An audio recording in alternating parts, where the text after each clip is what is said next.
Does your child have blisters or sores on the face, hands, legs, and the diaper area?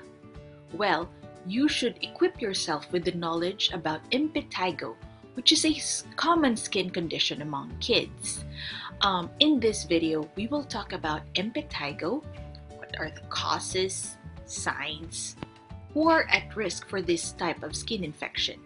Is it contagious? How do doctors diagnose and treat this condition? What are some ways that you can do to prevent it? And when should you worry and call the doctor? Hey, I'm Dr. Kristine Alba Kiat. I'm a board-certified pediatrician, and my mission is to help moms and dads deal with child health problems to raise happy and healthy kids. Impetigo.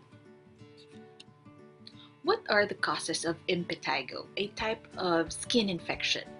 Well, it is most likely seen in those kids whose skin is already irritated from eczema, for example, or skin asthma, if there are insect bites, or if there are cuts or scrapes.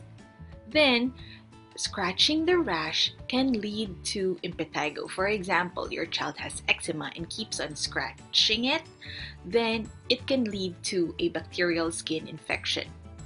It is most often seen in warm and humid environment. Now, what are the signs of impetigo? Well, impetigo can develop anywhere in the body, but is most commonly found around the nose, around the mouth, on the hands, and in babies, they can be found in the diaper area. There are three types of impetigo. The first type is the non-bullous or crusted impetigo. These start out as blisters that burst, leaving wet patches of skin that later weep fluid and develop into yellowish-brown crusts. The second type of impetigo is the bullous impetigo, which are large blisters with clear fluid that later become cloudy. Most likely, this type of impetigo does not burst.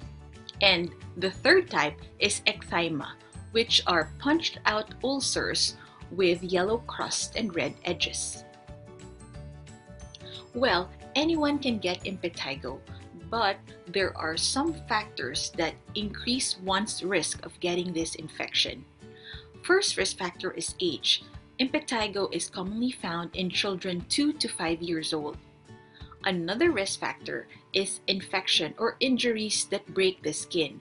For example, if your child is involved in activities that would lead to cuts and scrapes, or if your kiddo has eczema or scabies infection where there are already breaks in the skin.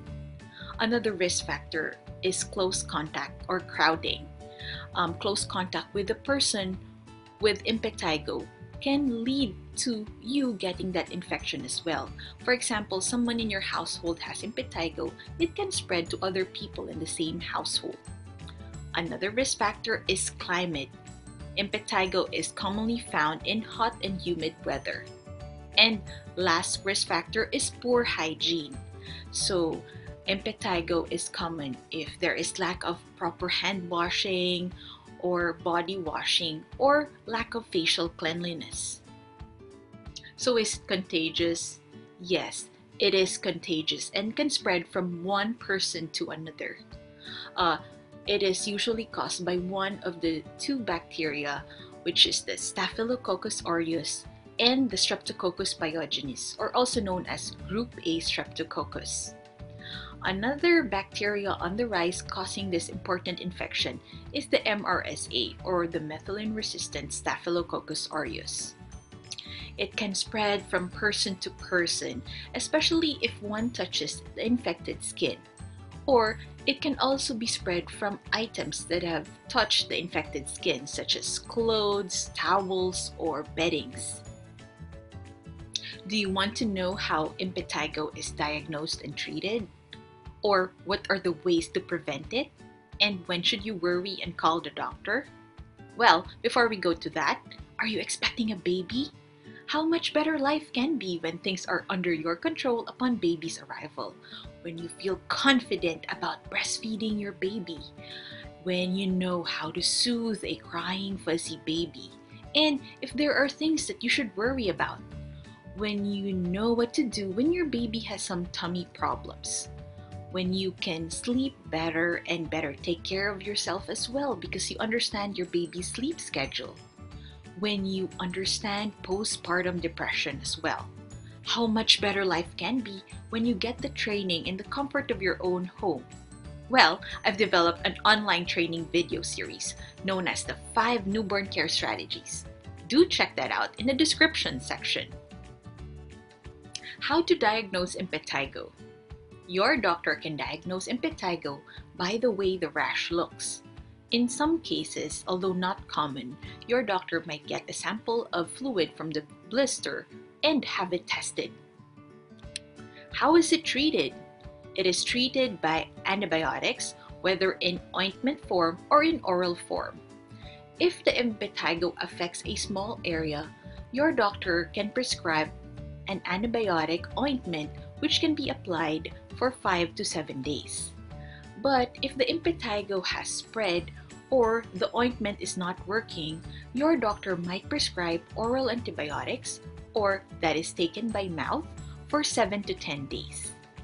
So when the infection is healing, wash it with soapy water to remove the crust. And to keep it from spreading, your doctor might advise that you cover the area with gauze. Remember also to keep your child's fingernails short to prevent scratching. Don't worry, there are ways to prevent impetigo. The first rule is to keep the skin clean. Kids should wash their hands thoroughly and wash it well, and for kids to take regular baths and showers. Also, pay special attention to skin injuries. These are areas with insect bites, cuts or scrapes, and if your child has eczema, keep the area clean and covered. If anyone in the family has impetigo, keep their fingernails short and cover the area to keep it from spreading. And also to prevent spreading to other family members, keep separate items such as towels, clothing, and bedding, and also wash these in hot water. Impetigo is a treatable condition, but when should you worry and call the doctor? Well, if your child is showing signs of impetigo and another family member has it, or if your child is being treated for impetigo, you should watch out for the source and take a note if it is not getting any better in 3 days, or if your child develops a fever, or if the rash worsens and becomes red, warm, and tender. Hey, if you liked this video, watch my next video where I teach you about other child health problems.